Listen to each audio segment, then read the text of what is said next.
Մկրտչյան ամեն դատական նիստի ժամանակ ընդդիմադիր գործչի ձեզ տեսնում ենք այստեղ, գալիս եք, ձեր աջակցությունը եւ սատարումն եք հայտնում։ Այսօր էլ Նարեկի եւ Վազգենի գործով դատական նիստն է։ Սպասելիքներից նախ խոսենք, ինչ սպասելիքներ ունեք։ Նիկոլի գծած շրջանակներում սպասելիքները մեկն է, անարդար դատավարություն, եթե իհարկե դրա անունը դատավարություն կարելի է դնել, հրահանգավորված դատարան, եթե այդպես կարելի է ձևակերպել, որտեղ մեզ ասում են, չէ, որ մի դատավորն է, որ իմ ասածը պետք է չանի, մենք լսել ենք, չէ, ուղիղ եթերում ինչպես են ասում, կալանքը ուզես պետք է տաս, եւ այս շրջանակներում հասկանալ, որ Նիկոլի պայմաններում հնարավոր է արդարադատություն, դա նշանակում է զբաղվել ինքնախաբեությամբ եւ փորձել, չգիտեմ, սեփական գործողությունները կամ անգործությունը ինչ որ կերպ արդարացնելու, մենք դրա միտումը եւ նպատակը չունենք եւ ամենևին մեր ներկայությունը այստեղ արդարադատությանը նպաստելու, դրա հանրային հսկողությունը իրականացնելու մասին չէ, այստեղ ենք ուղղակի Նարեկին եւ Վազգենին ասելու, որ դուք մենակ չեք, դուք այն զրկանքները, որ կրում եք Հայաստանի հասարակության համար տեսանելի են, մենք շատ լավ գիտենք, որ դուք քրեական օրենսգրքով պատժելի որևէ արարք չեք արել, այդ արարքը գործելու անգամ կասկածանքի եւ հիմնավոր կասկածի շեմը հաղթահարված չի։ Մենք շատ լավ գիտենք, որ Աղդամցի Ալենը ձեր նկատմամբ մատնություն է իրականացրել, սուտ մատնություն է իրականացրել։ Մենք շատ լավ գիտենք, որ Նիկոլա Հպատակ այդ ստրկական իրավապահ համակարգը մի ավել պաշտոնի, պարգևավճարի, մի քանի ամիս լրացուցիչ SMS չստանալու եւ այդ պաշտոնը վայելելու համար ուղղակի պատանդի կարգավիճակում են պահում Վազգեն Սաղաթելյանին եւ հացադուլը Փառկաստո դադարեցրած արդեն, բայց առողջական մեծ խնդիրներ ունեցող եւ իր առողջությանը շատ ծանր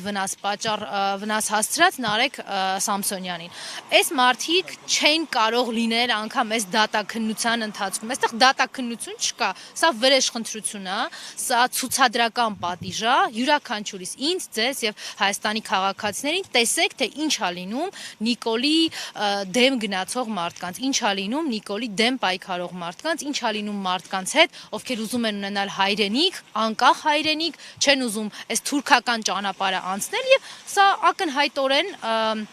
այլևս միայն Հայաստանի քաղաքացիների եւ հայ հասարակության խնդիրն է։ Ես շատ կուզենայի, որ կարողանայի ասել միջազգային հանրությունը այդ Նիկոլի ժամանակ ոնց էին, չէ, Նիկոլին շրջապատում բոլոր տեսակի դեսպան, այո, իրավապաշտպանները, դեսպաններն ու դեսպանատներն ու միջազգային կազմակերպությունները կարծես մոռացել են, որ մարդը բարձրագույն արժեք է կամ հայ մարդու կյանքը իրենց համար ուղղակի ոչինչ չի նշանակում, որովհետեւ իրենք ունեն այստեղ կամակատար, ում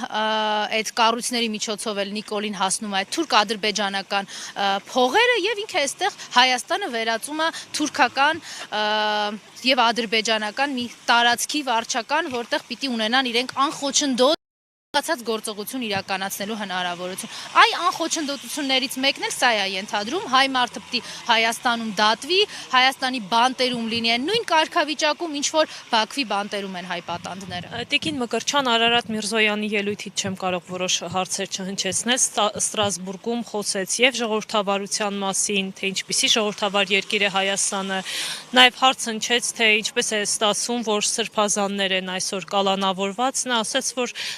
հիմնական դրանք կեղծ տեղեկատվություն են, եթե նրանք սպանության կոչեր են անում, բնականաբար պետք է պատասխանատվության ենթարկվեն։ Ես էլ չեմ կարող չհիշեցնել, թե ով է այսօր Հայաստանի արտաքին գործերի նախարարի պաշտոնը զբաղեցնում, մի մարդ, ով կասկածվում է թուրքի գործակալ լինելու մեջ, ընդ որում ոչ հերքել են, ոչ հաստատել են։ Հիմա ամեն մի անիմաստ արտահայտության վրա եւ ամեն մի Նիկոլի դեմ ասված քաղաքական եւ քաղաքացիական մտքի համար այս երկրի հեղինակազրկված ԱԱԾ-ն կլինի, քնչականը կլինի, միանգամից հաղորդագրություններ են տարածում։ Այդ չգիտես ինչի Օմեգայի հետ կապված որևէ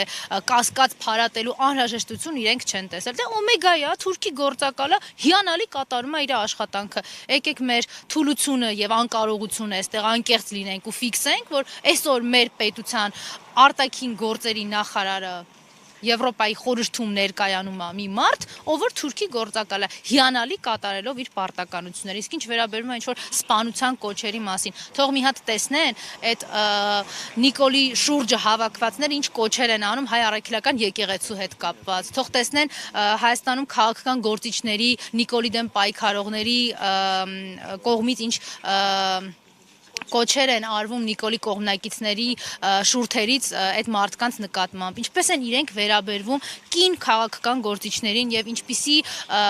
բարեհոգեբանական տերորի են ենթարկում ցանկացած մարդու Հայաստանում, ով կփորձի պայքարել Նիկոլի դեմ կամ որևէ կերպ ունենա քաղաքական ներգրավվածություն կամ ցանկություն իրացնելու իր սահմանադրական իրավունքները։ Իհարկե իրենք սա չեն տեսնում, չեն նկատում, որովհետեւ այսպիսին ա լինում բռնազավթված պետությունը։ Ես ցավում եմ, որ նույն Եվրոպայի խորհրդում այդ օմեգան կարողացել է գնալ եւ խաբելով, համոզելով միջազգային կառույցներին ներկայանալ որպես Հայաստանի ներկայացուցիչ, որպես Հայաստանը ներկայացնող պաշտոնյա, իրականում լինելով Թուրքի աշխատող եւ Թուրքի գործակալ։ Շնորհակալ եմ։